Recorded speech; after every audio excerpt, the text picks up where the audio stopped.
It's counting off. Oh, it's counting off on yours now, is it? No, it's counting up, meaning that I can see the live next to the word live is the second hand. Nothing's happening on YouTube at the moment. Anyway, we'll carry on as if it's working. Now I can see something. Cool. Okay. Okay, great.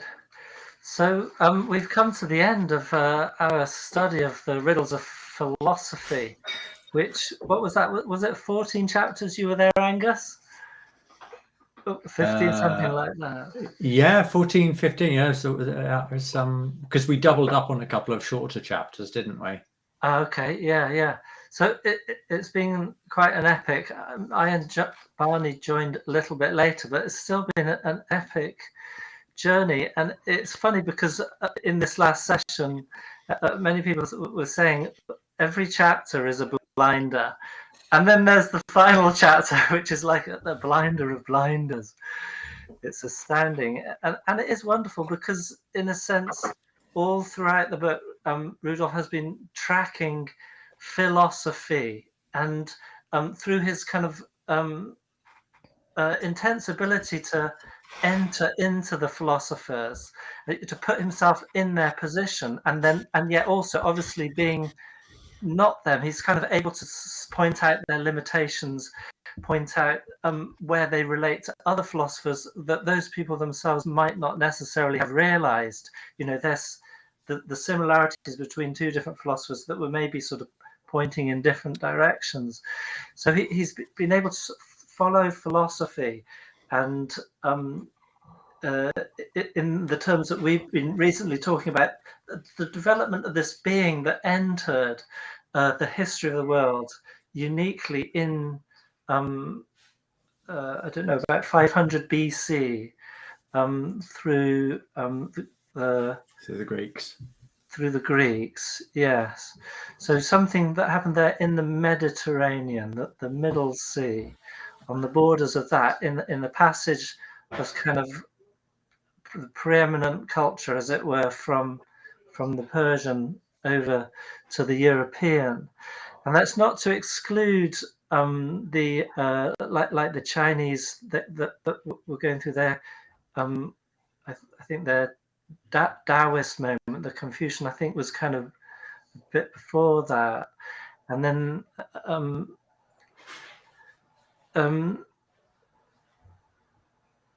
it was wonderful to see how our exploration in the group ended with the Indian philosophy, and so the example of how what is happening uniquely in Europe is not sort of unique in the history of the world and in different civilizations, but it's a different there's a an involution going on.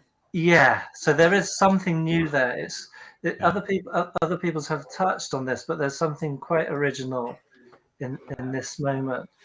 And so the whole book, he's been tracking this and sort of, in a sense, nudging us in a way by showing us and sort of mentioning where this could all be going, what this development of Sophia and philosophia could be heading towards. And the final chapter is called something like A Bit of an Introduction to Anthroposophy or Anthroposophia.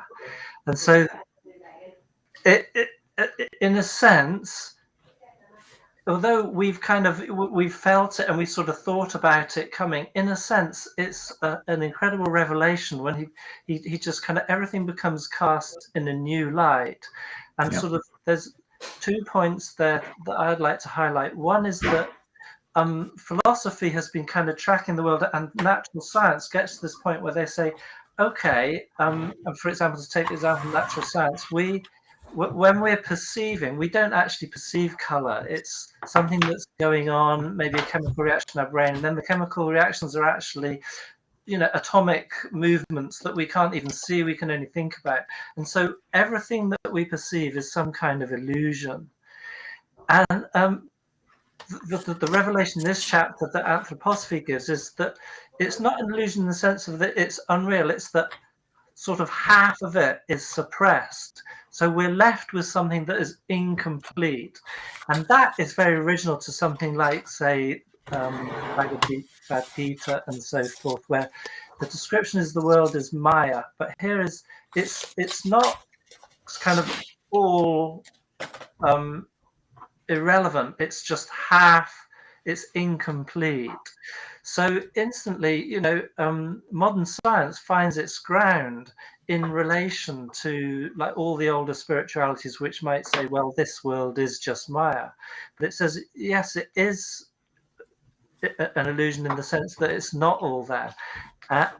And then the other point I'd really like to highlight is that we've been tracking thinking and thought.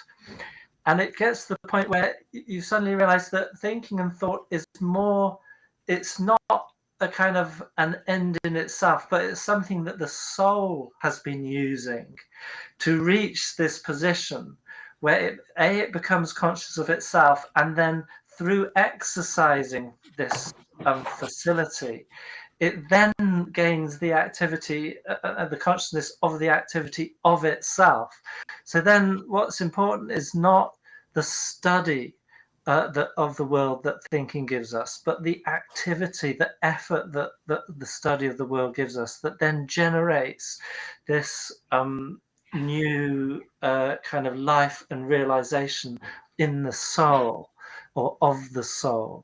And so the focus kind of shifts from just thinking and philosophy to the soul and the human, and anthroposophia. And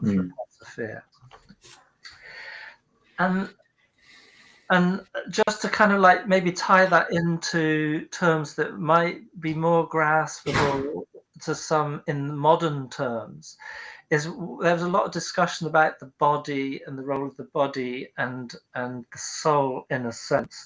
And it was raised that Deleuze and Guattari, from the sort of the last third and into this century, last third of the last century and into this century, they experienced something that they called a body without organs.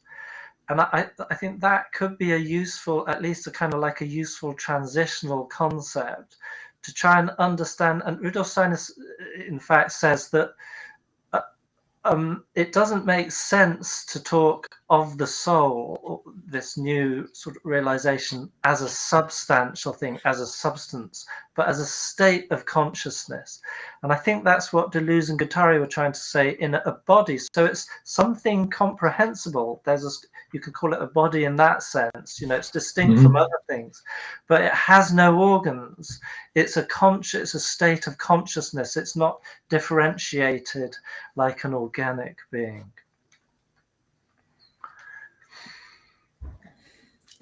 I thought there was like one particularly interesting part in the conversation where David, who like struggled with like some of the concepts, suddenly he was able to say, well, yeah, it doesn't matter if I call it soul or not. It's this magic of when you've got hold of a concept, it's like at a fundamental, essential level, you realize it doesn't matter what you call it. And I think it's like he realized that, well, I mean, or perhaps what he didn't realize is that this is how we understood soul, and then he had us like perhaps a completely different, like perhaps more religious, traditional church-like idea of what the soul might be. But when he realized that no, his idea of what it could be, as Steiner says, it doesn't really matter what you call it. It's like whether you've got at the essence of its being. That's what counts. And then that begins to that helps you recognize how it might be described. So like in multiple ways. It looked like you wanted to say something, Jeff, there. That brings up a question for me. Because in this, I've never really thought about this in these terms before, which is always surprising to me when I read read something I've read before. Yeah. Should stop surprising me. But this idea that when we observe something, we retreat from something within ourselves that would give us the thing that we're observing in its full reality, and capture it in our soul as sort of through a sort of antithetical or repelling kind of way. Mm-hmm. And the question is, in relation to David's process, is that what's happening when you perceive also in the soul?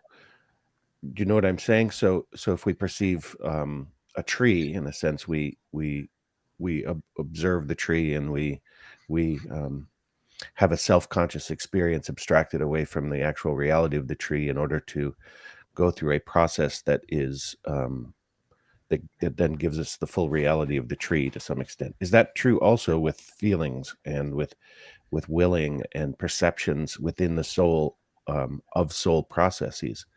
Do you know what I'm saying? So in a way, you have to deny the soul in order to find the soul, and not just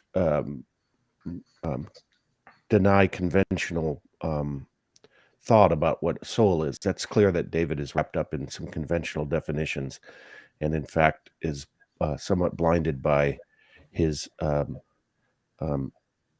resistance to using language in a way that can unveil or reveal things. Mm-hmm. Just like it's only language, so it's got to be a metaphor or a lie or an illusion. But in this case, he did seem to break through to whatever process, what it is we were talking about, but only in a certain sense. I'm wondering if if one has to do the same thing with soul processes that one has to do with biological, physiological processes when you're observing them. You're observing a plant, or you're observing an aspect of the soul. Do you do the same retreat move in order to have a self-conscious experience that then gives you the reality of the thing at a higher level, so to speak, or a more conscious level? If Am I've I making my understood you, question clear? yeah, I'm going to try to clarify and see if I've understood what you're saying Thank you. correctly. But the description, this is sort of like as a preparation to then try and tackle the feeling, willing element that I think you're asking about. So when what happens when we it's like through our physiological makeup, we are the actual ones that break apart reality. Reality is a whole that's presented to us. So like the concepts are so like the creators of like the things that we see. There's some type of background noise there. Is that? Yeah, so it's a cat trying to get in. It's going to pester me if I let it in. So the world is always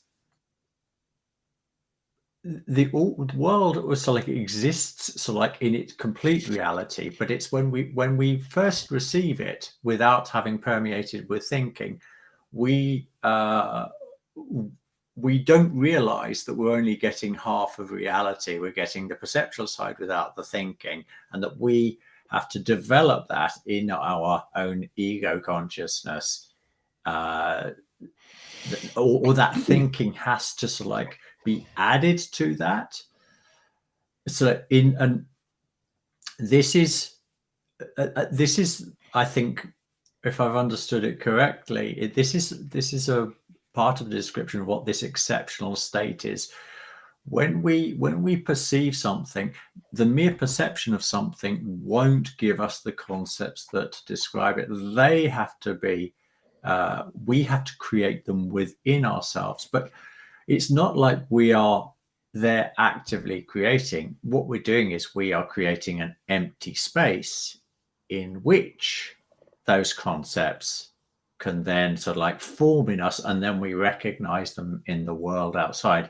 So it's like a thinking, the world thinks into us, into our soul spiritual soul spiritual nature, we recognize it, and then we're able to remember it, and then we can recognize it and sort of link it to external perception. And this idea that comes up often in anthroposophy, it's you can think in terms of the world thinks in us. This is an exceptional state. The world feels in us. So also we can I'm unsure whether I should use the word intuit, but we can make space for new feelings to arise as the result of meditating on certain content or observing certain content. And we can also make a space in our ego that the world of will or the intuition can also reveal itself in us. Is that what you were driving at with your question, Jeff? Well, I think we're gaining ground here, because ultimately this process is a bit of a mystery, right? I mean, excuse me. You laid out the meditative side of things and what the potential is on the end of that, and the one thing he keeps saying and did say in this chapter again, keeps saying is strong, but he mentions it a couple of times, is that that it's necessary that we create a sort of artifice. Mm-hmm.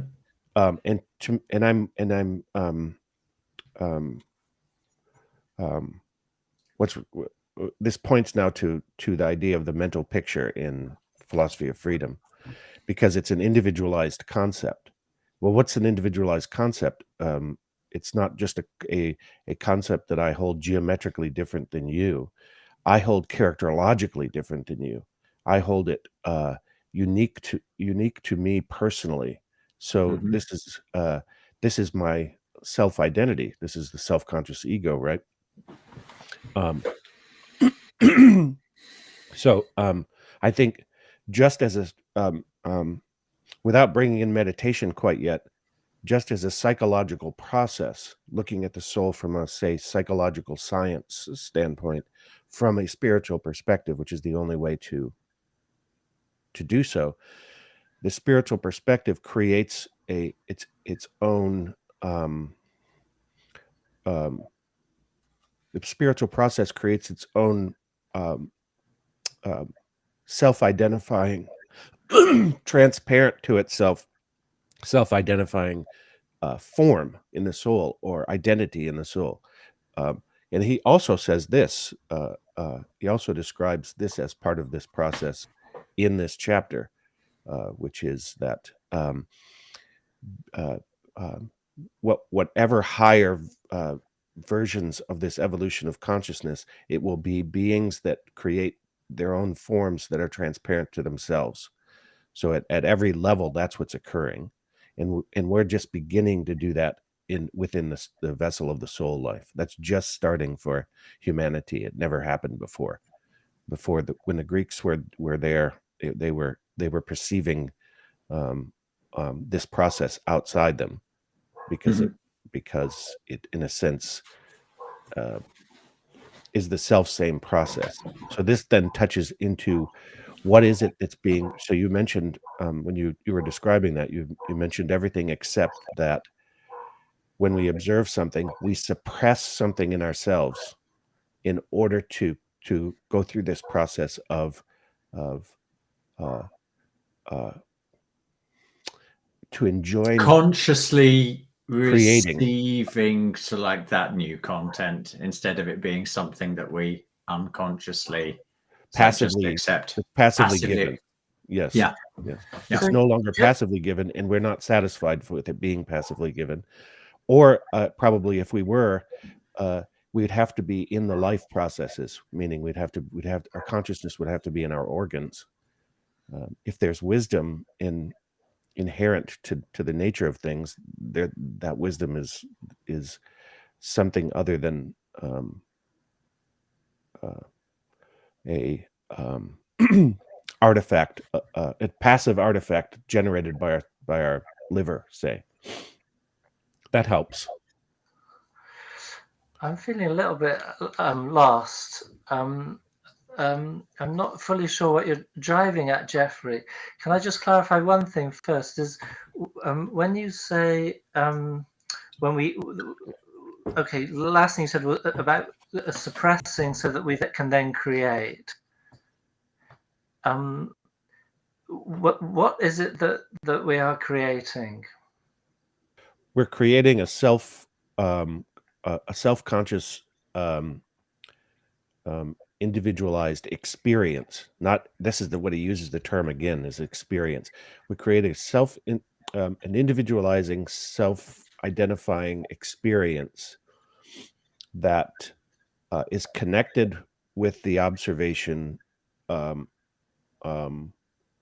only as a catalyst for creating that self-identifying experience. And to me, that's the mental picture I do believe that he talks about in Philosophy of Freedom, which is it's the individualized concept, meaning it's the concept that is wrought with me, my own individual karma experience, all of it. It's wrapped up in this evolving identity that is in a sense is an artifice, but is an artifice as a process rather than as artifice as a fixed identity. I think I'm going to separate. Can I just separate out something there? It's like the mental picture from the concept, because my understanding, and I actually happened to read this in. I don't know if you guys have seen this book. Hold on a sec. It's Prokofiev's. Yeah, I've got that. Philosophy and the Philosophy of Freedom. Yeah, I haven't got so far through that yet. And in the first chapter, he talks about, you're quite right, it's like the mental picture is individualized, but a concept is always universal. It's this idea that, let's say we've seen 1 billion triangles in our life, but that doesn't mean we have the concept of a triangle. This is something that's intuited. This is something that's given us in the exceptional state. All of a sudden, we get the apple falling on our head moment. We go, oh, this is a universal happening here, and that's actually. And what we do is we link that universal to our mental image. It's like inside us. I think I heard a little bit of mixing of those two terms there, Jeff, but I see them as both intimately related, but actually distinct in the knowledge acquisition process. But isn't this the reason why individuation is the linchpin for getting to the universals? That unless you make a concept your own, then it's a merely reactionary, necessarily dualistic experience. But once you make it your own, you've entered into a universalizing process, and that's what I mean. So yes, the concept is like the constellation. It's out there, fixed in a certain sense, right? It's the thing is what it is, or reality is what it is. But it could take one of 1 billion forms. Well, and there are stages of reality. There are realms of reality on the way to that universal fixedness, say, to some extent. I don't like that word, but let's just say it's there. So I'm not all universal and I'm not all personal. I'm hopefully universalizing as a personal experience, and there's the thing, that's the unique thing that Rudolf Steiner offers to humanity from a purely philosophical standpoint.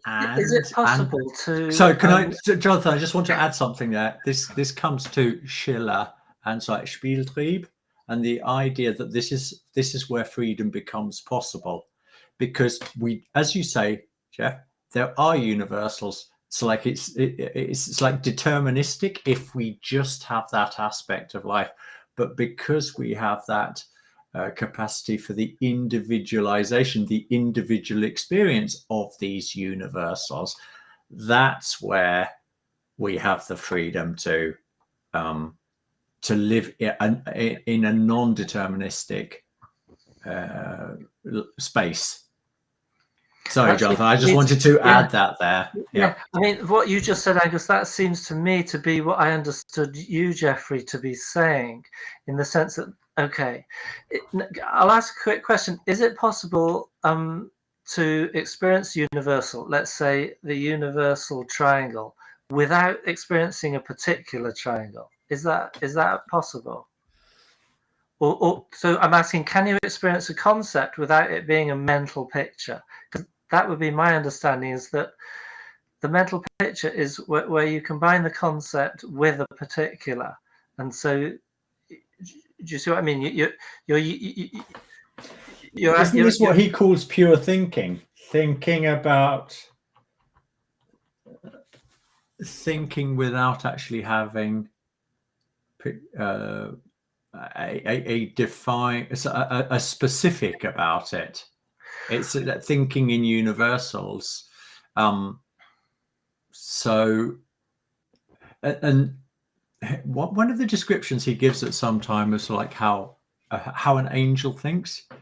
It's like, let's stick with the triangle. It's like when we think of a triangle, it's like in our head we see a triangle, but an angel, and therefore a pure thinker, also isn't limited by having to have it represented as a form. It has all its possibilities included in the concept without being particularized in any sense. Exactly, without being individualized. Yeah. Well, this is the archetypal plant, right?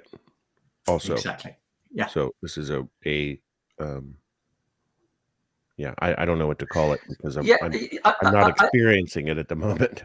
Yeah, I don't know. I'm asking questions because my sense of the archetypal plant, as Goethe experienced it, was that he could see it in mobility. So it was always a particular form, but it was changing. It was possible it was continually changing to different forms. So in that sense, I think that's what Rudolf Steiner would call an imagination. So it's not just a mental picture, but it's neither a pure universal. It's a living concept which shows all the possible. I think he uses a phrase in this final chapter, like Goethe with his archetype Urpflanze was able to see all possible plants, because it was like understanding the concept of a triangle. That if you understand it, it's like 3 points joined by 3 lines with internal angles all adding up to 180 degrees. You can, with that simple definition, all possible triangles. You've instantly obtained if you go beyond, if you break any of those rules, it's no longer a triangle. This is what, in Philosophy of Freedom, this is what, when he's talking about a concept, what a concept is, and he says, you don't question the validity of a concept. You just ask how you use it, essentially, right? So how does it fit the circumstances in which you're going to be using it? So if if a concept about something is a universal, then it's going to be unique to the situation. Right. It's going to have to be individualized in that sense, so that it actually fits it's appropriate or relevant to that situation. So, but it can be. he uses the example of a tree, and you wouldn't say there's something invalid about the tree. You would just say the wood of a tree. You would just say, is that wood appropriate to use to build this or build that? For that tool, yeah. But it's possible not to have met a tree, the same as it's possible not to have grasped the universal of triangle. So, just to say that, because if you say it's always individualized in some sense, I mean, the sense I'm sort of getting is, if you had the mind of, let's call it God, then you would have a universal, and at that moment you would have every possible triangle, infinite. Do you see what I'm saying? But if you're Goethe or us, you can only I can only sort of think of one triangle at a time. Goethe could sort of follow plants in development, one changing into another. So there's sort of different, there's a gradation there, but I don't know if it's useful, asking the question, can you experience a universal alone? And if it's enough to say that it must always be particularized. Only as an individual experience. I mean, how else are you going to do it, right? Because then you're the most personal aspect of you has achieved something universal, yet you haven't lost your individuality, right? You haven't lost your particular I-ness, say. Yeah. Maybe that's. I see. I'm wondering if I see it a little bit differently, or whether we're talking about different things. But I'm going to talk about triangles, and what I'm saying about triangles, I think, is also true about what we've been saying about Goethe's archetypal plant. And it comes back to this idea that it's like, if you've got the universal concept, which is not something that you've created, it's something that the spirit world has given you. That's what Jeff meant by fixed. It's already there, isn't it? Like Plato's archetypes. So what happens is, so one of the exercises that Steiner gives for trainings like this inner mobility of thinking is basically you use continually drawing triangles in your head, and I've seen, there's an Italian guy, I've mentioned him before on Matt's channel, a guy called Tiziano Bellucci, and he describes how for 4 years he nearly bored himself stupid. It's like doing this exercise with triangles. But then what Steiner describes happens to him. All of a sudden, they gain an inner mobility. So he's not actively, it's like 3 points there, join them up, color it yellow, and then doing your skews and your twists and your all the different transformations of a triangle that you could do, the ways you can play with the geometry. Instead of that being an effort that you consciously, right, I'm going to shift that point there so that it now, instead of being an equilateral triangle, I'm going to have a right angle triangle. And you follow the shift, how that would go like that. You're doing all of this in your head. And that requires concentration and an effort to make it happen, just like it would if you had to draw the process on a piece of paper. But then this moment comes where it does it itself. And you are the observer of that process, of this triangle being that is in continual fluctuation. That's the way I've understood it. And that also squares with my understanding of what Goethe's archetypal plant is. It is all possibilities in one, but that is actually, if I if I move my consciousness into that concept, it starts revealing it's all its potential nature, just like a triangle can. Yeah. Do we still call that a mental picture, though, or is that something different?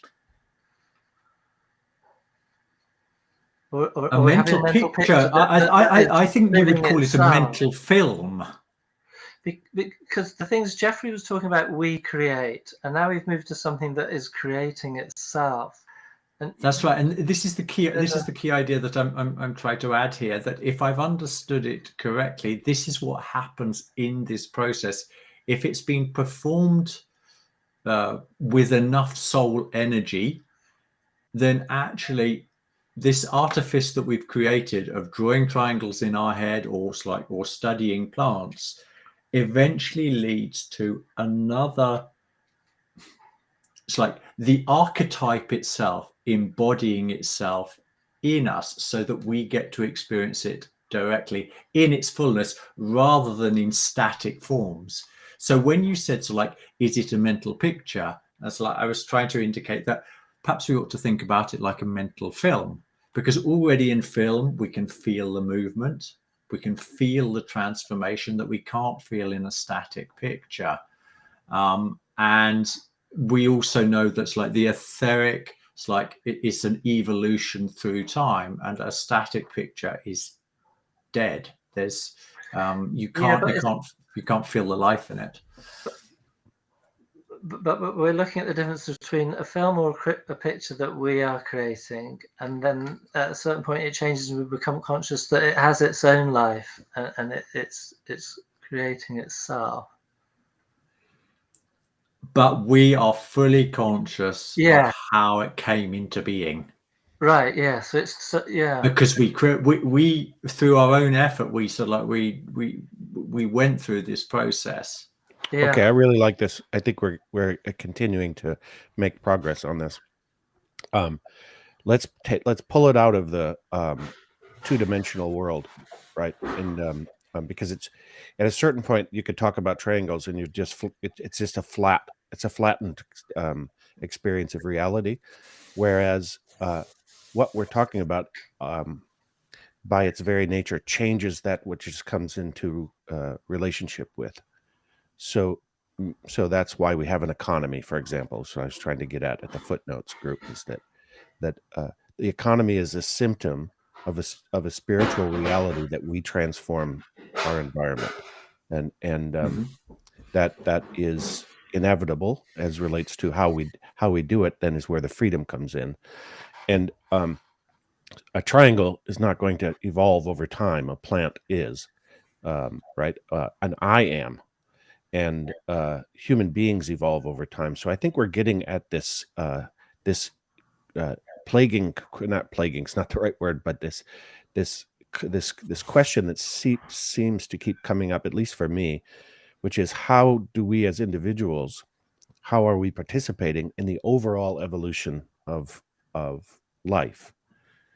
And it seems to be in microcosm in this process to me, like this mental picturing process that results in at first imagination, and then the transformation of the feeling life results in inspiration, and we know the three I's, right?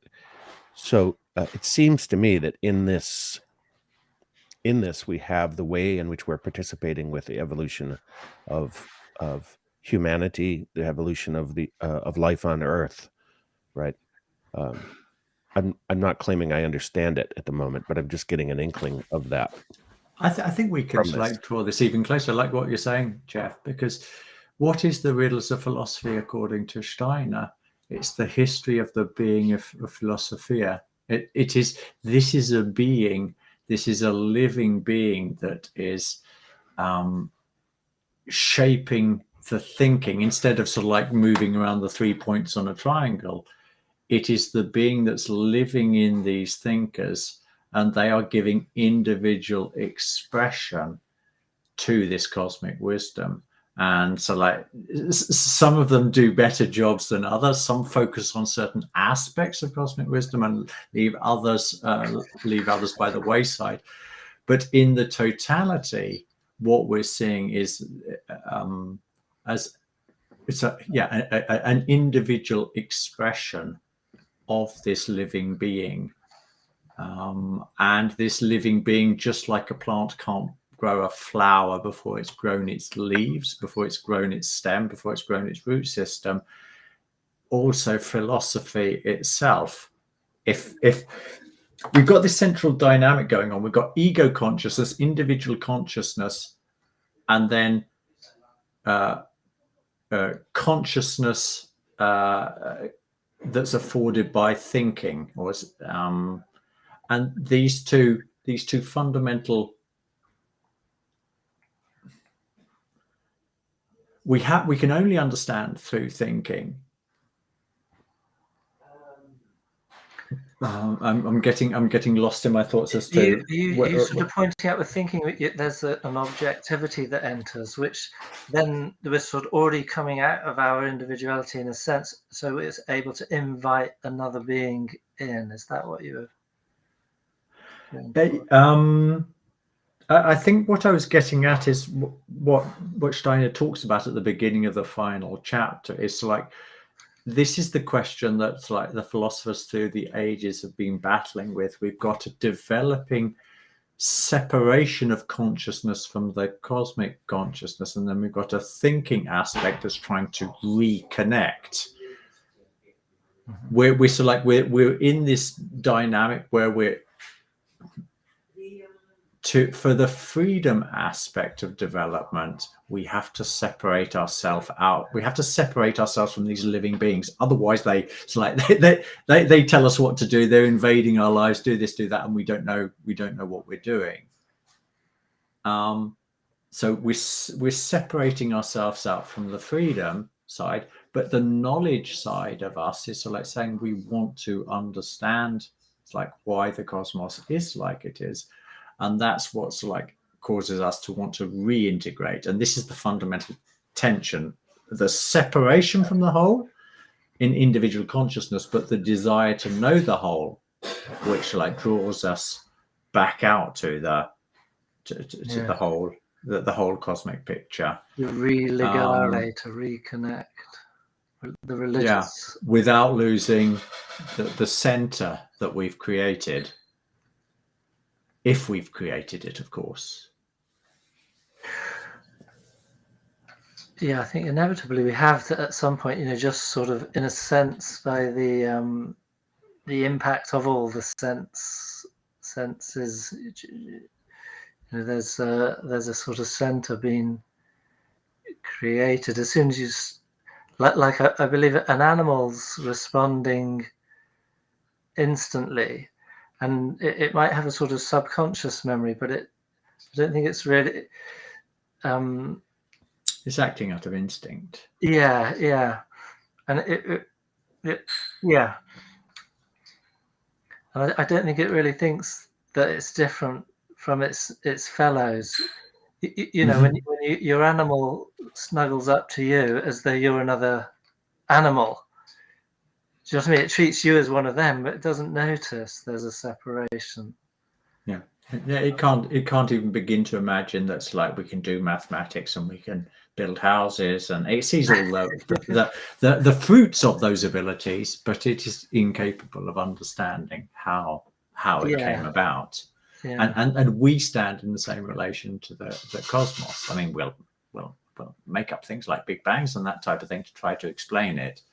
But if we want to get to the more profound truths, then we have to, as Steiner says, like time and time again, it's spiritual knowledge of the spiritual beings, the creators. This was the interesting turn that it was necessary to make very explicit in this final chapter, that thinking comes up to a point so far, and you can carry on using it to sort of feed your experience, or you can stop using it and let it develop and generate from itself soul consciousness, in which thinking's not lost, it's still available, but it's sort of reserving at least some of itself for something completely different.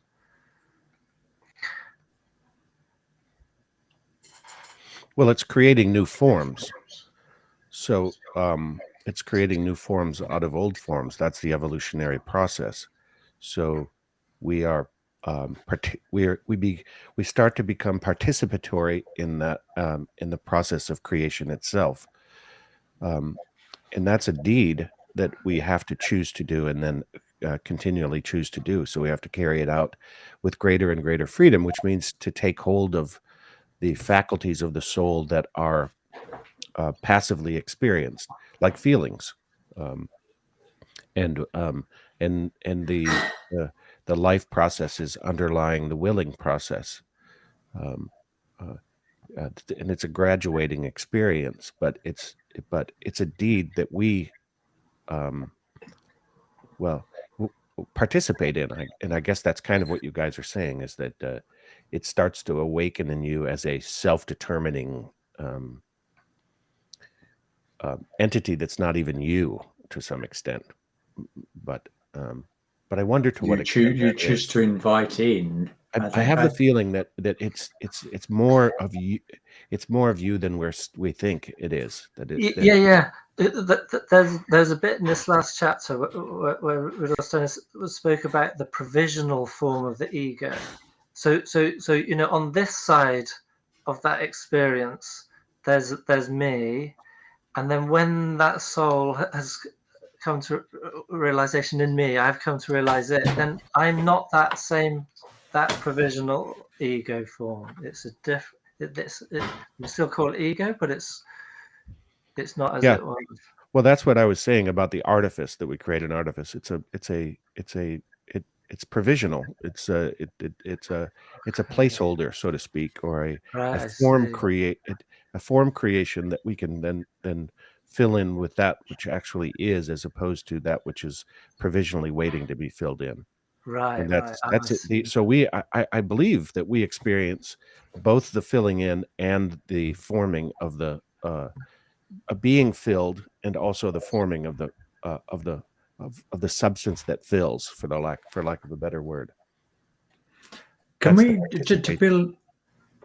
to build on that, what you're saying, Jeff? Can we link that to the very suggestive image that he gives us? Like a more correct understanding of the ego would be to consider the body as a mirror. Because that also that creates, I think you when I try to understand or create an image that for me describes what I think Stein is describing, it's this idea that there's this spiritual non-body aspect that is like looking into me. And the outside world is feeding into this, and so like the soul organization itself, so like, is creating an image of what is seen in the outside world if we just stick to light, and it's that activity that the ego, the higher ego, picks up on. So this mirror that's going on here indicates that something is being reflected and something is doing the looking. I'm looking at it like that. And if that's the correct, or if that's an adequate understanding of what Steiner is describing here, then we come to a tricky question. It's okay, so if we talk about the being of triangles or the archetypal plant, is that something that's reflected in through the ego, or is that something that is reflected onto this body mirror, and then I see it reflected in the body mirror? I don't know if you understand those, the image that I'm trying to.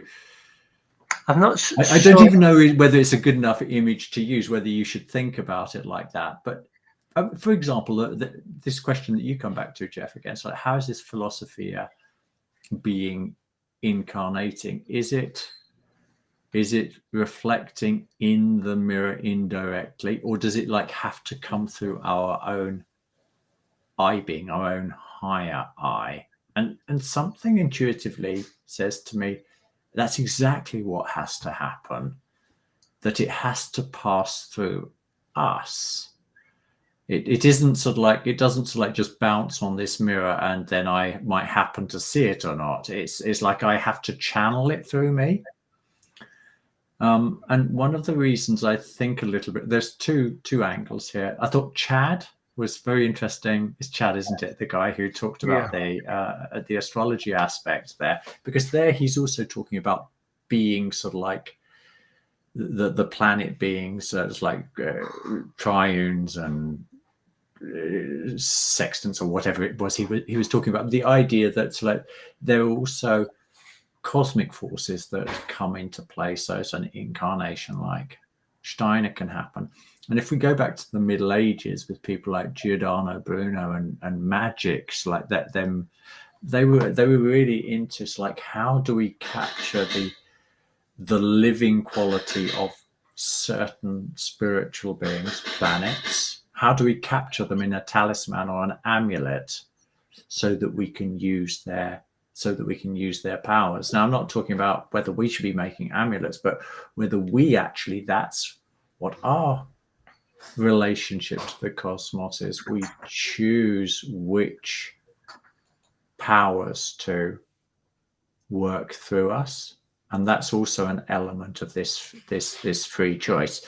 And it's like the most classic sort of, it's like one of the most obvious choices we have to make is whether we want to serve, it's like a Christian, an idea of, it's like Christ, or whether we want to choose it's like an Aramanic or a Luciferic.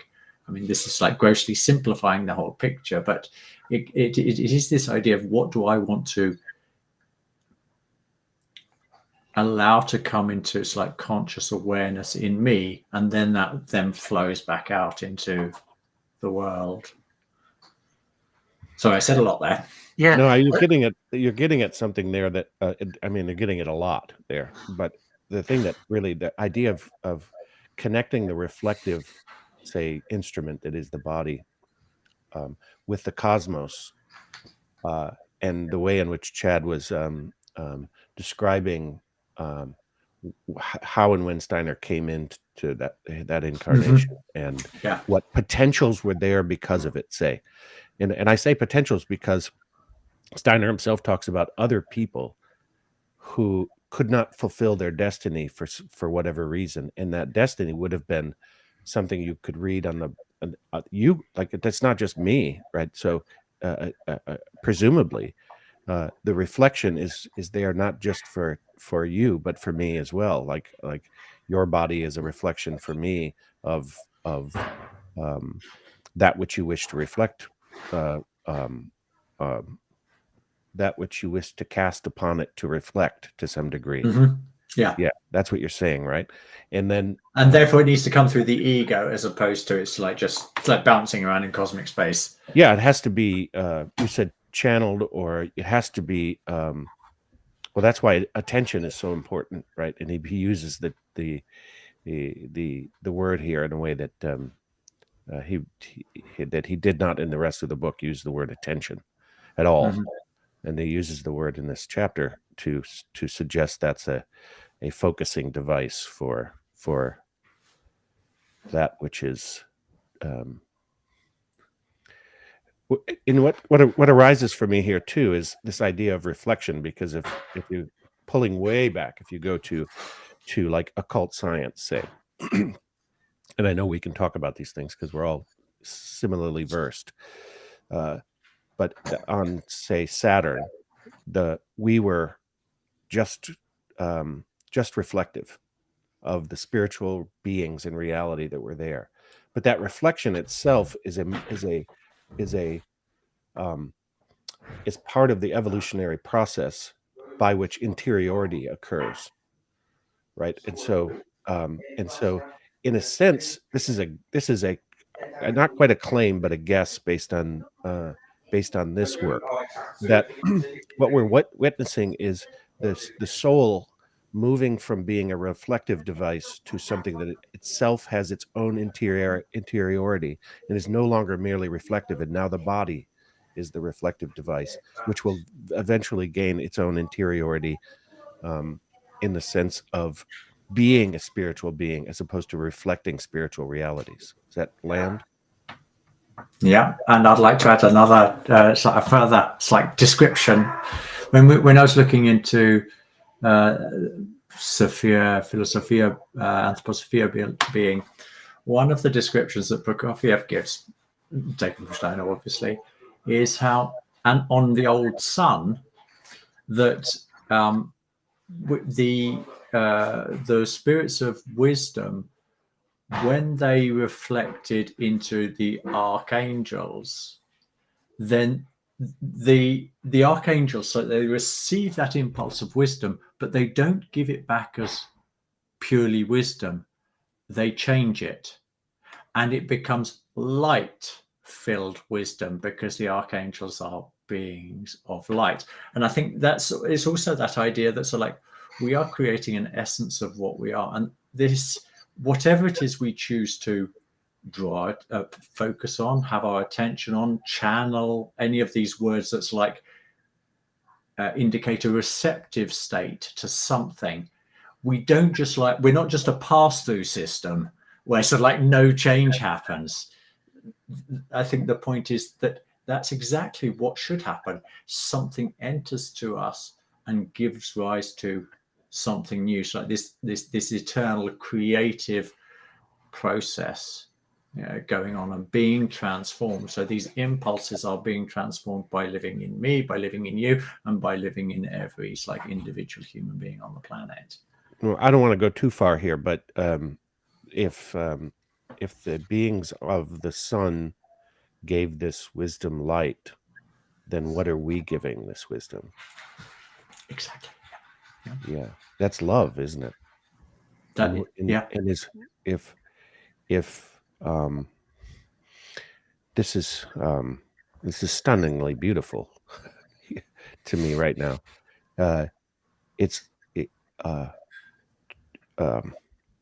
I'm at a loss for words, but I want to say what I want to say. Do you know what I mean?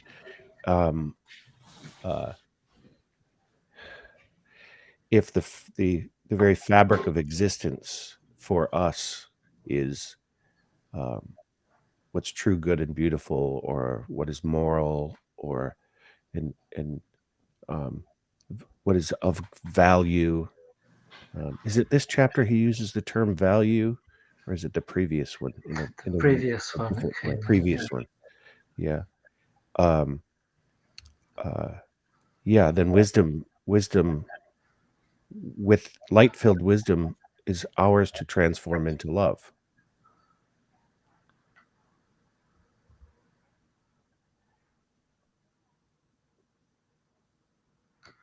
And what would that be? What would that love be in that context? Because he talks about that the mission of the old moon was to imbue everything with wisdom, doesn't it? That's why it's like in the natural world we see so many demonstrations of wisdom, and one of his classic examples is like the efficacy of the building of the thigh bones, like maximum strength, minimum resources, and you can go on the wisdom in nature. And then he goes on to say is that like when we get to the Jupiter state, that in the same way that we recognize wisdom in the natural world today, the beings on Jupiter will recognize everything imbued with love. But how's that experienced? It's one of those pictures that's like it makes beautiful sense, but you're stunned at where it can. One, the responsibility, but two, how do you even begin to imagine that? I know I can't. I can make the logical leap that's like what happened on old moon has to be repeated on Earth, but with a new aspect. But how that in reality works out, I feel like the dog that's trying to understand mathematics. I think that's a really good. I think it's not an unanswerable question, but I'm wondering if it might be helpful to step back one phase back into the sun, and what is that? If we're asking what is that love, what does it look like manifests in the most complete sense? Because I mean, I know what it means to me, and I'm imbued with it now, and when I look at my children and my wife, and but it's more than a personal love. We know that because it's something that wisdom is supposed to be. It's supposed to be engaged with wisdom, right? So, so is it love imbued wisdom, or is it wisdom imbued love, or is love dependent on wisdom to achieve itself? Say, and what is the light that? So, what's the matter with light in the previous? The archangels imbued wisdom with light. Is that right? Is that the way you? Wisdom incarnated in, or was reflected in the archangels, but rather than just sort of like letting it pass through unadulterated, it's reflected back in light, back to this cosmic being, of wisdom. It was wisdom with some well, whatever an archangel is, with it's wisdom plus archangel. Yeah, that's right. And so but then so love so this is wisdom with human being. Yeah, I think that the attention is going to come in there, isn't it? That word you mentioned that came in this chapter. I'm thinking of the attention you pay to something that an activity, say, that you really love, or a person that you really love.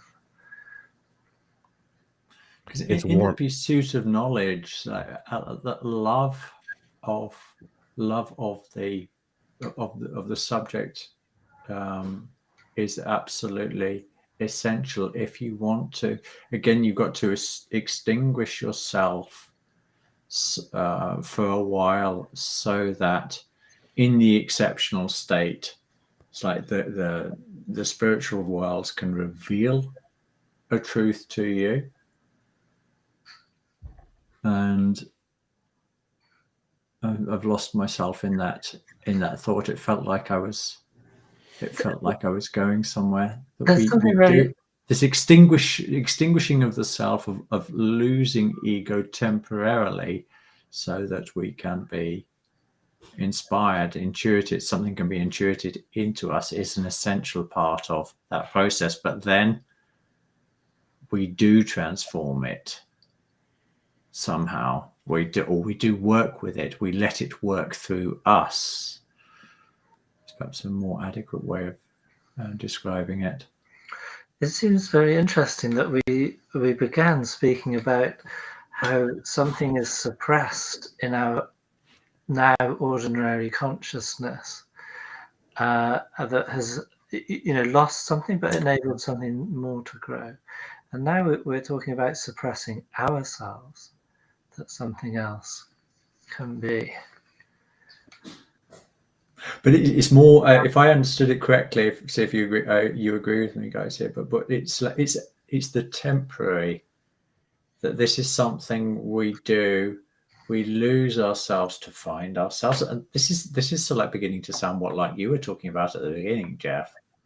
Somehow I'm making a mental leap. I don't know whether it's valid. What was it you were saying at the beginning of this conversation? Can you remember? Was this Jeffrey's first question? Yeah, it was. So maybe you could reiterate it. I didn't fully understand. Losing ourselves to find ourselves, but you didn't say it in those terms. You said it in a different way. Was it the process, the antithetical process, where we? Yeah, that's right. Where we vacate that which would give us full reality, in order to create a provisional reality that then becomes the vessel for that full reality to come through. Is that what you're talking about? Yeah, even when you're repeating that, I'm seeing, I'm feeling a link between, so like antipathetic, so like is this idea of like pushing away, and for a while we push away, it's like our own sense of self, so that it can open up to something higher. This reminds me of, and I was inspired to write it in the chat in the footnotes group, but it reminds me of what Sophia was talking about in our last talk when she was talking about poetry. And David White, he's in, I think he lives in the Western United States now, but I think he's from Ireland. Mm-hmm. Who is a marine zoologist, and he's a really interesting fellow as a poet. And he referred to poetry as something like, his poetic process is something like overhearing himself say things that he would rather not hear. And people have. I mean, I've had this experience where I was knowing too much before I was ready for it. I think maybe when I was 17 or 18, I was smoking pot, and I would have these experiences of reality that were crushing almost, because my maturity wasn't ready for it, and so I really get the feeling like this is what he's talking about, that you can't handle the truth. It's there and it wants to come through, and you're giving it ground, but you're like, oh my god. It's an impulse, and it's like, oh, that's not mine yet. I have to somehow make it my own in order to actually deal with reality. That's a A great friend of description. mine was describing yesterday or Thursday. No, it's Friday. Yeah, yesterday we spoke, and she's a songwriter. Her husband she lives in Genoa, and her husband is not massively well known, but it's like he's got his own channel on YouTube, and it's like several thousand subscribers.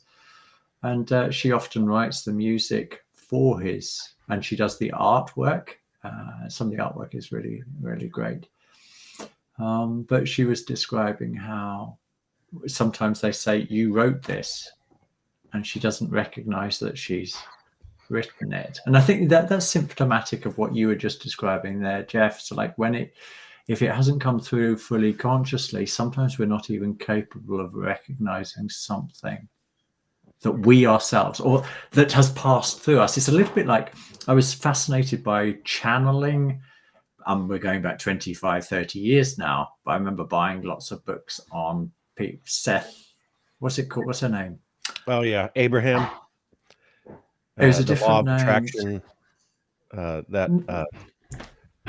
There's a anyway. Jane Roberts. Abraham. Jane Roberts. She might have channeled Abraham as well, but there's a lady called Jane Roberts, and she channeled a being called Seth.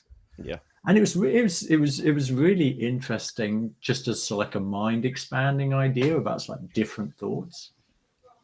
But it is, again, it's like this, she or Edgar Cayce, they're incapable of remembering what passes through them. But somebody like Steiner, this is where he's unique.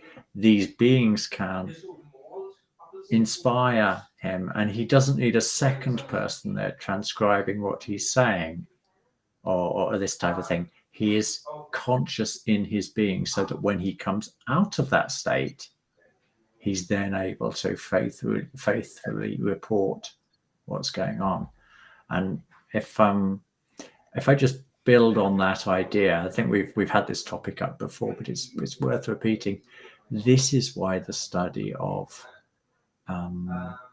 spiritual science is so important, according to Steiner, Prokofiev. It's because what we're doing is we are preparing our minds. If we have the conceptual framework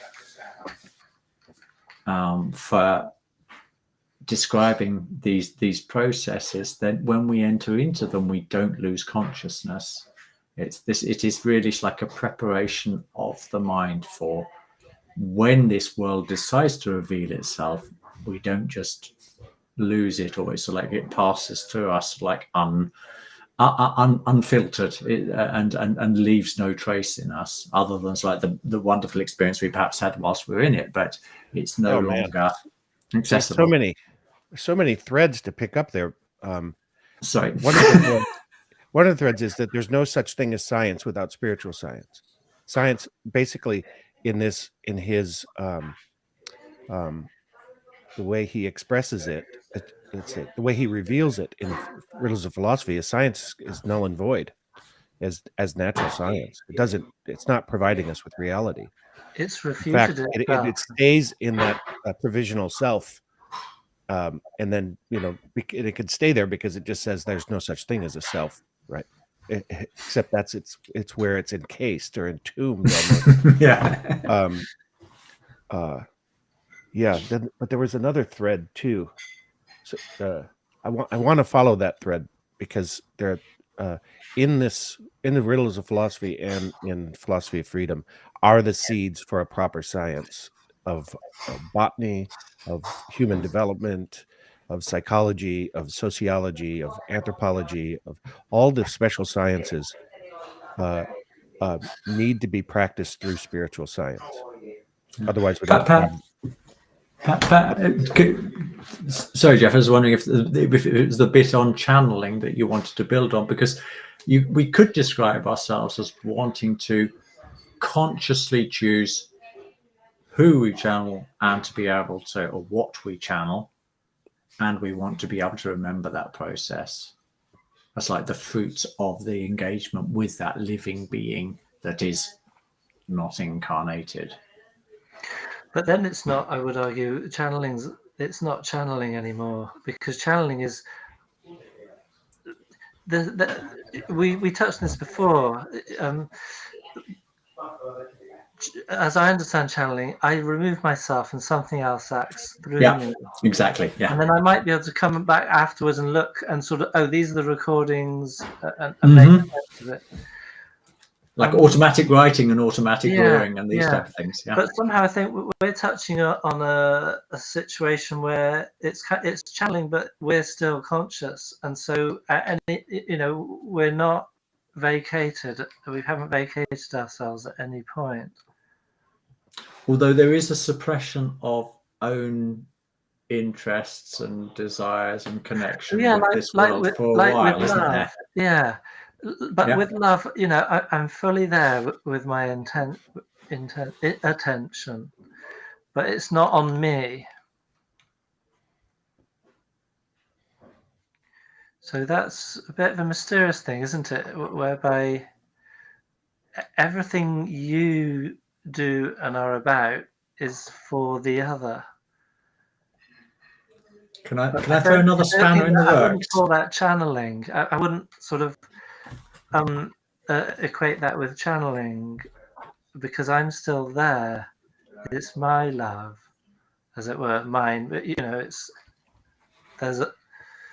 see what I'm saying? Because there's a separation. There's the loved and the lover, but the loved is where the focus is. Whereas with channeling, I think there's one's gone and another's come in. So you're not loving as a channeler. You're not loving what you're channeling. It's just happening in you. This is unless you're capable of consciously choosing. This is related to the ego being outside our bodies, right? So that's one that comes and goes for me, like internalizing that reality that the ego is that I'm not possessed. It's not in here, that it's here. And so you're channeling your own ego. Yeah. Yeah, I guess you could say that. So you're both. That's the thing about that. Knowing that it's a provisional being is helpful, because as part of the creative process, you're channeling that which is creating the provisional being. Yeah.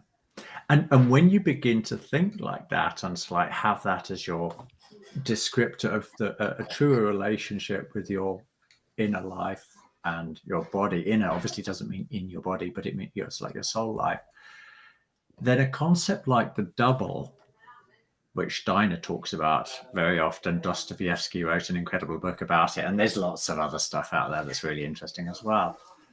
That becomes a lot more, well, of course, the more you become conscious of this being that is not limited to your body, the more you're going to experience what is your body, which you are intimately related with, as the other, as the double.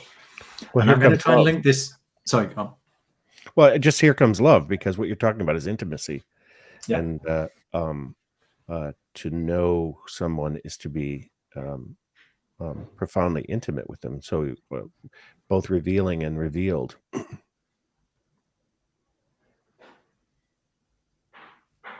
Sorry, you were going to say. I was going to try and connect this all to the NDE conversation yesterday as well. because NDEs and we actually talked about this on the last Sophia Philosophia video that we did. But since they came up again in the talk yesterday, I think it's worth talking about. It's like why they are both important but limiting. I think they can offer emotional philosophical crutches to people that aren't capable of experiencing within themselves. It's like the truth of what we hope we're describing here. That's like we are something way beyond. We are something much more than just our physical being. And in these testimonies, people are reminded of an essential truth of our nature, that we are not just purely physical beings.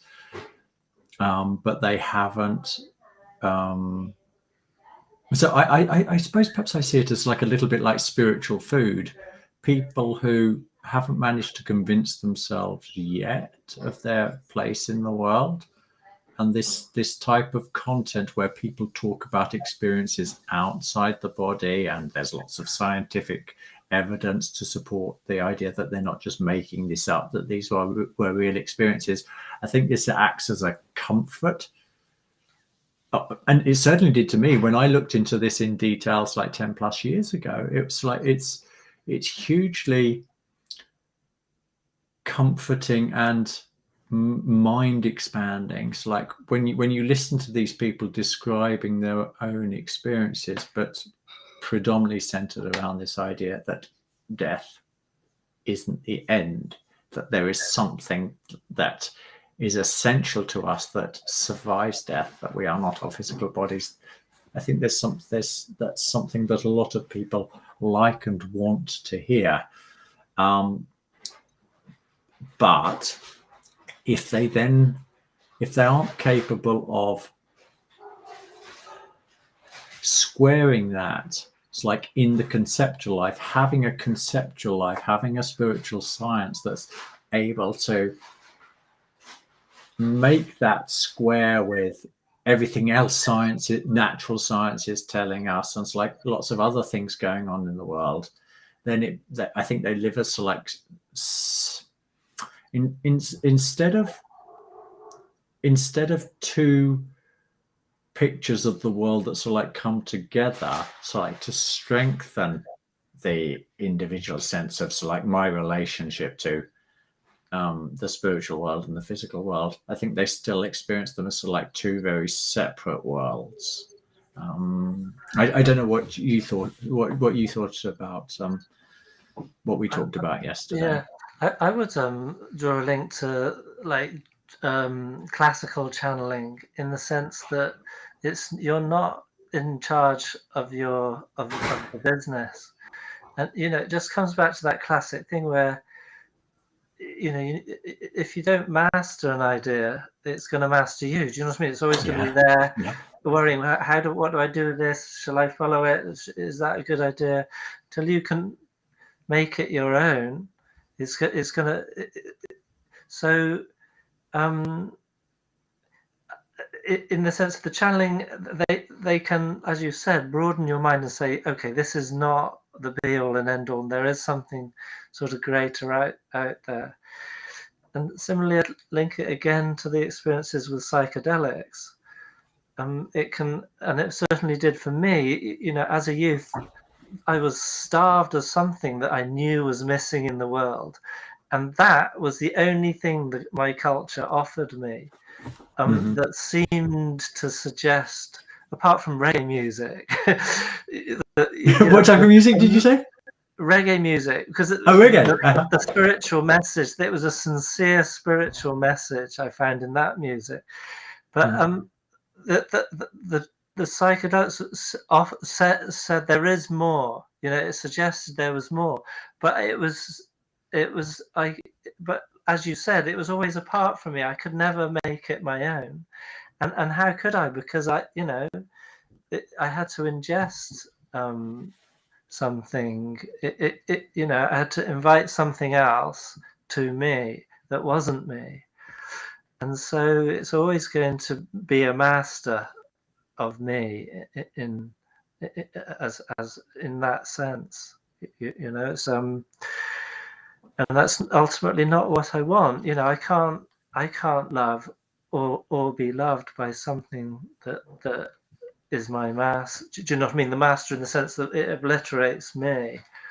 Yeah. In light of our conversation so far, you could almost guess what self it is that crosses that threshold without the continuity of free will. And Go on, spell it out for us, Jeff. Well, it seems like it would be that provisional self, the artifice of self having this experience, and so it's going to be an experience that's fragmented through a prism of former identities, say that you've created in order for there to be a provisional self to set aside and overcome and so there's not an original experience in it, say, or and when I say original, I mean that in every possible meaning of that term, original. Right, It's not right. a self-originating. It's self an experience that is reflective rather than the actual experience that one would have. So itself, the environment, in a sense, that you're traveling around in with your provisional self is probably a manufactured, to some degree, a simulation of a real spiritual experience one would have in intimacy with beings that are self-determining and real, and in a sense, so the provisional self is having the experience.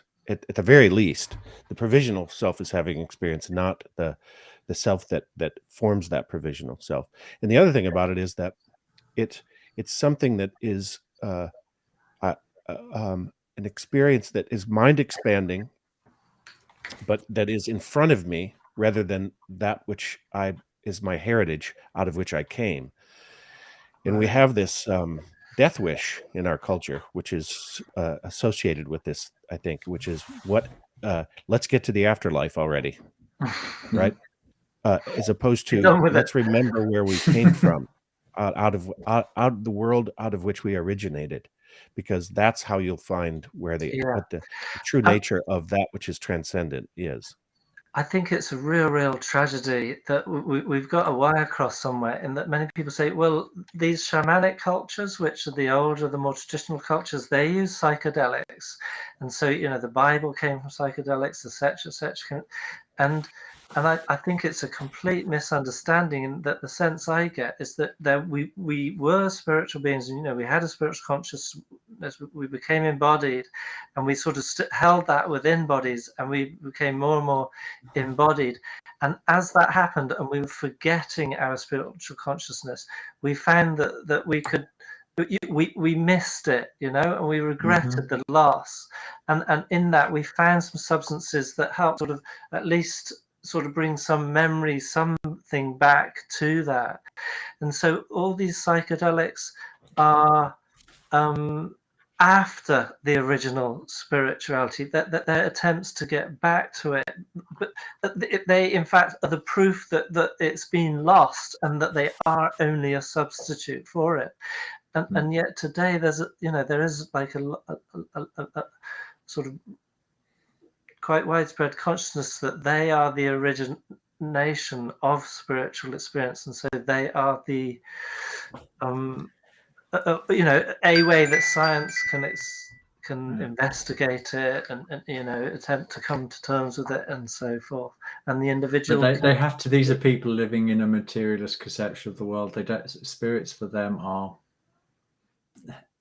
They don't treat them as real in the same way that I think that we try to. Therefore, they have to like use this as the reason as of why it came about. They don't have the cosmology or cosmogony that Steiner provides, where it's like we have a completely different framework for understanding how this might have come about. whereas they have to. They're a little bit like Eucken and Dilthey that Steiner describes. It's like they've got really rich imaginations, but they are firmly rooted into like the perceptual. They can only imagine things that they have already seen. I'm thinking about Graham Hancock, who's at least one of the most vocal proponents that I know of this theory. And I think he's done a lot of interesting stuff, but at the same time reveals that he is still firmly entrenched in a materialist worldview, even though he has like these incredibly interesting experiences with ayahuasca. He describes them himself, but he somehow can't go. I don't want to say too much, but I see him as representative of exactly what you're describing there, Jonathan. Blame it all on the mushrooms type of thing, or on the ayahuasca. Yeah, it's a typical sort of scientific reductionist stance. This must have been caused by that. Yeah. This equals that equals that equals that. Yeah, which just demonstrates that. And I haven't, but it demonstrates that one hasn't entered the body-free state whereby that is a reality, a spiritual reality with, say, a capital R, and that one is still in this kind of state where you can say, well, the physical world is where it's at, and everything else is kind of just some epiphenomenal thing on it. So a psychedelic experience is as valid as any, Teresa of Avila's visions or something. It reminds me of Steiner's critique of the mystics. Do you know he gives them their due? And it's good. It's funny that I gave that example because I thought maybe it's not quite right because Teresa of Avila could be one of these mystics. Carry on. Well, he refers to the mystics as having essentially having their organs are dreaming, and they're explaining the dream of their physical organs, which isn't nothing, right?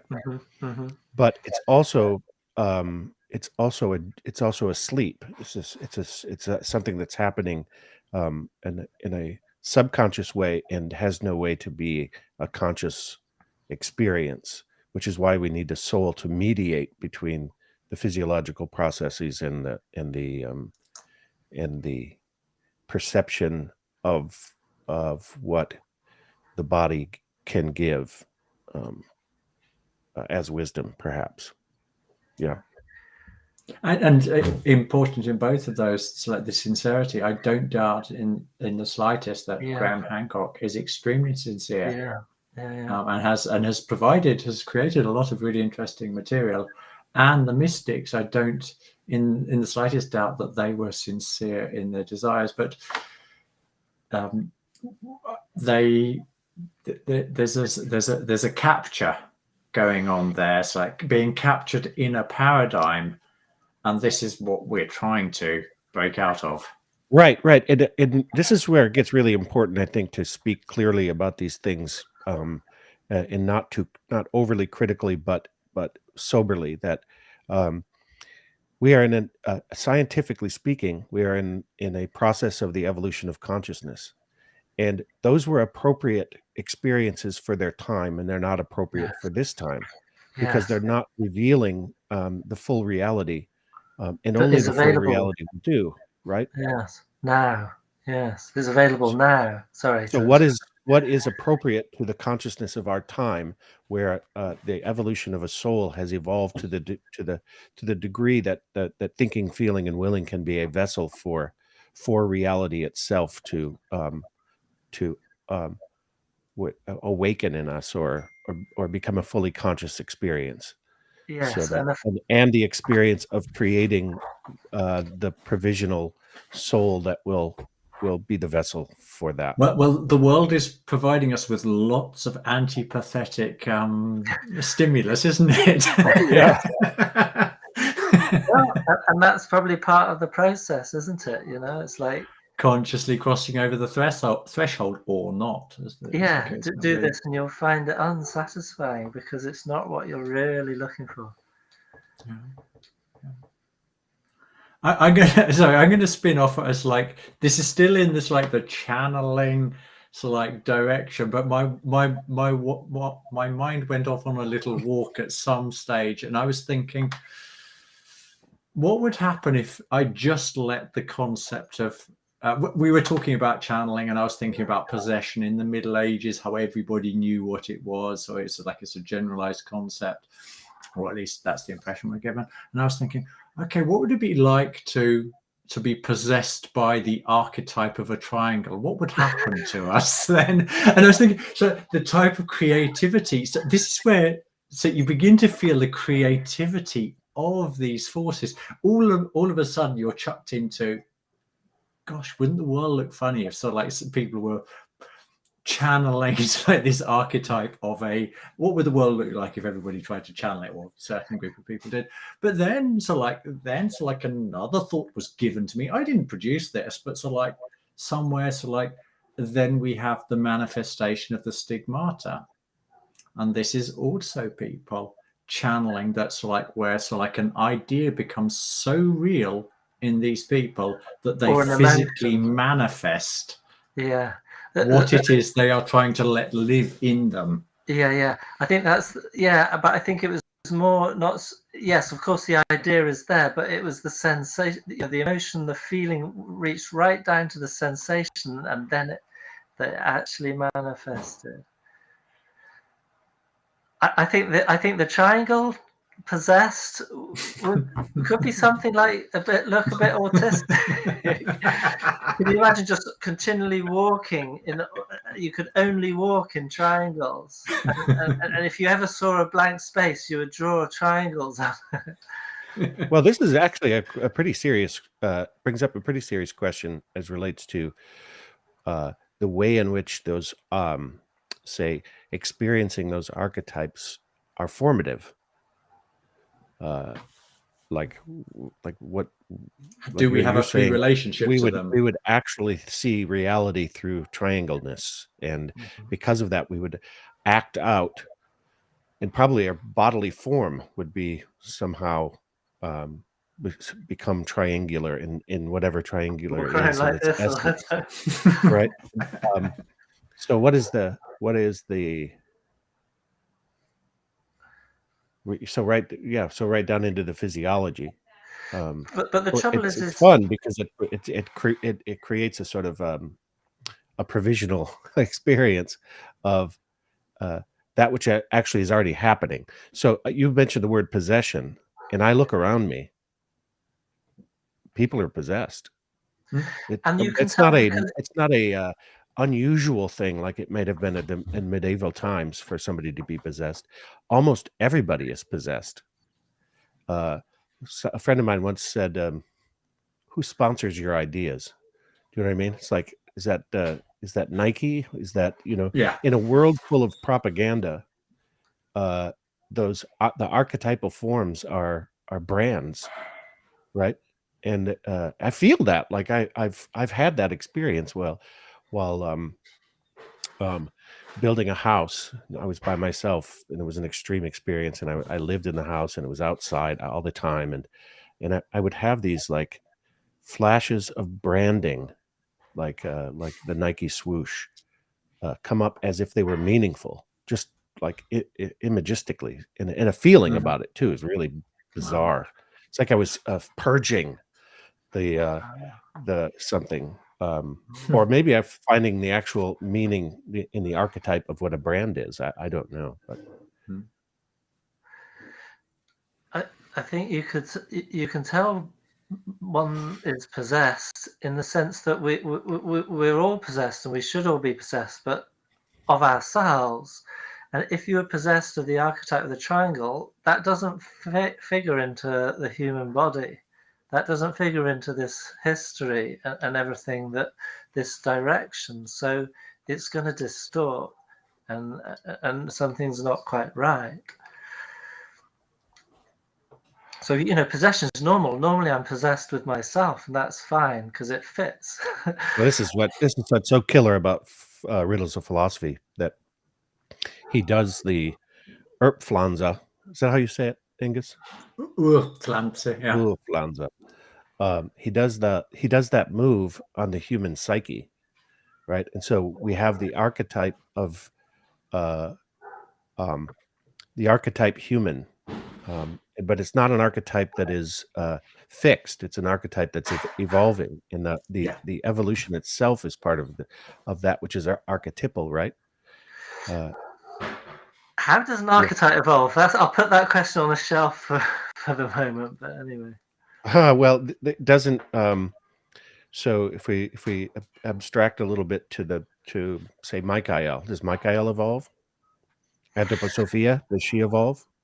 Definitely. And are we in concert in reciprocity with that evolution? And are we offering something unique as human beings that the higher beings can't, so-called higher beings can't experience? Exactly. And I think higher beings is the right word as I unpack the etymology of the word. Higher means really whole. It's more related to whole, Right, not right. and it's a hierarchy, so it's a whole archetype. So every being within it is an archetype, and we're not yet archetypes completely. And as physical beings, we're having this evolutionary experience that no other beings can have. So we're both separate and becoming part of the hierarchy. That's why it's so confusing. That's exactly right. That's exactly right. That's why we need a real psychology, actually, right? Because people need to know these things so that they can heal.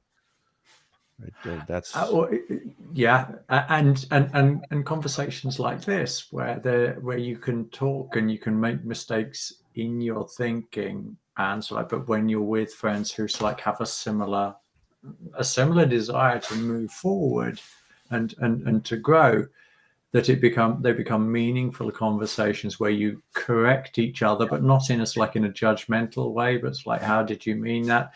Because it is actually often, sometimes we need to let something stupid, antipathetic, come out of our mouths to recognize, no, I don't believe that, but it was obviously living unconsciously inside me before it actually came out. And if you can do that in conversation with people who have similar goals, then I think it can become a therapeutic process as well. Yeah.